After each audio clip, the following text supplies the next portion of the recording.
horror as the foul-breathed, gaping maw swallowed everything that had given meaning and security to the 5 short years of her life. "Mother! Mother!" she cried as comprehension overwhelmed her. She didn't know if the scream ringing in her ears was her own in the thunderous roar of rending rock. She clambered toward the deep crack, but the earth rose up and threw her down. She clawed at the ground, trying to find a secure hold on the heaving, shifting land. Then the gap closed, the roar ceased, and the shaking earth stilled. But not the child.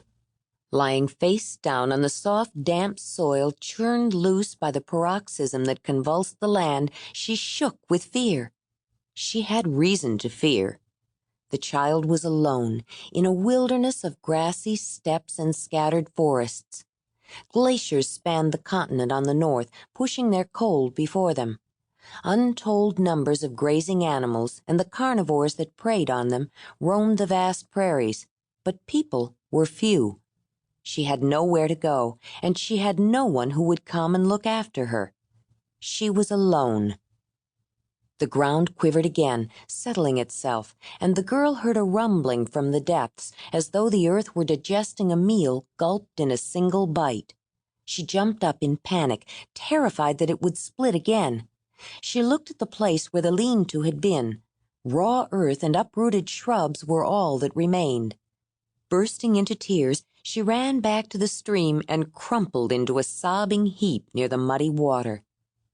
But the damp banks of the stream offered no refuge from the restless planet. Another aftershock, this time more severe, shuddered the ground. She gasped with surprise at the splash of cold water on her naked body. Panic returned. She sprang to her feet. She had to get away from this terrifying place of shaking, devouring earth. But where could she go?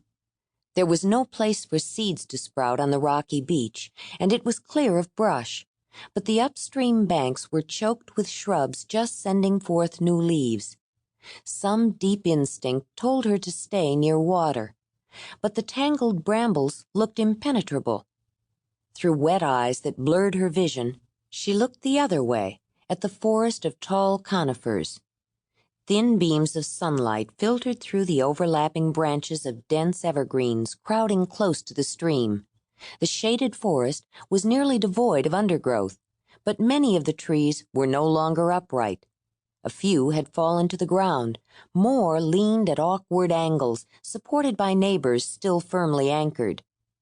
Beyond the jumble of trees, the boreal forest was dark and no more inviting than the brush upstream.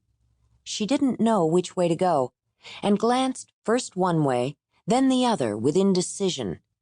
A tremble beneath her feet while she was looking downstream set her in motion.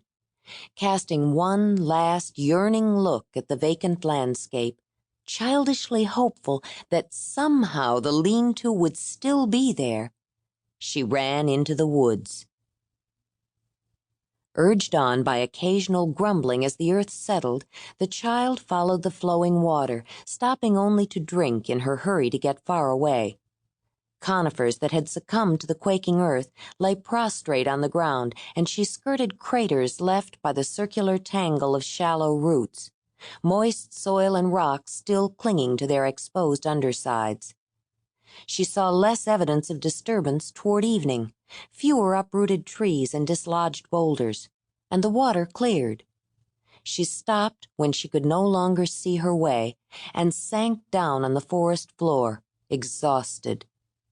Exercise had kept her warm while she was moving, but she shivered in the chill night air, burrowed into the thick carpet of fallen needles, and curled up in a tight little ball, throwing handfuls over herself for a cover. But as tired as she was, sleep did not come easily to the frightened little girl. While busy making her way around obstacles near the stream, she was able to push her fear to the back of her mind. Now it overwhelmed her. She lay perfectly still, eyes wide open, watching the darkness thicken and congeal around her. She was afraid to move, almost afraid to breathe. She had never been alone at night before, and there had always been a fire to hold the black unknown at bay. Finally, she could hold back no longer. With a convulsive